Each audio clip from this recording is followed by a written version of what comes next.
Alors que la guerre fait rage en Ukraine, les dirigeants européens travaillent sans relâche pour répondre à la crise. Depuis la chancellerie, Olaf Scholz s'est exprimé. Ich will deshalb die Gelegenheit nicht versäumen. À cette occasion, nous ne voulons pas passer à côté de cette chance avec mon collègue d'appeler le président russe à cesser toutes les hostilités, à faire partir les troupes russes d'Ukraine et à reprendre les pourparlers. L'effusion de sang doit cesser. Vladimir Poutine a maltraité la population ukrainienne.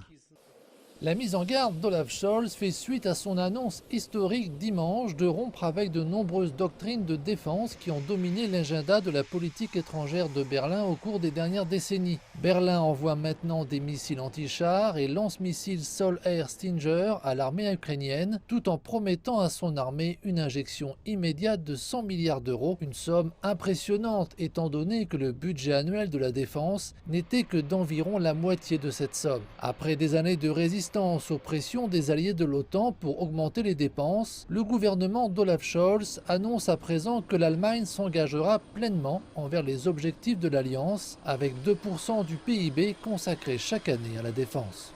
Wir erleben eine Zeitenwende. Nous vivons un tournant et cela signifie que le monde d'après n'est plus le même que le monde d'avant. En substance, il s'agit de savoir si nous permettons à Poutine de remonter les horloges à l'époque des grandes puissances du 19e siècle, ou si nous avons la force d'imposer des limites aux fauteurs de guerre comme Poutine. Mais alors que les tensions s'intensifient, les membres de l'OTAN en Europe de l'Est observent la situation avec nervosité et des soldats de toute la région arrivent pour renforcer la force de l'Alliance sur son flanc Est. Plusieurs milliers de soldats américains supplémentaires ont commencé à arriver mardi ici en Allemagne. Le commandement de l'armée américaine en Europe a déclaré que la mission de ces militaires comprenait des opérations visant à dissuader de nouvelles agressions russes et à renforcer la position défensive des alliés européens. Plus de 80 000 soldats américains sont déjà en Europe pour des opérations en alternance mais aussi permanentes. La dernière arrivée à Nuremberg survient au moment où les tensions sont accrues comme jamais en Europe depuis plusieurs dizaines d'années.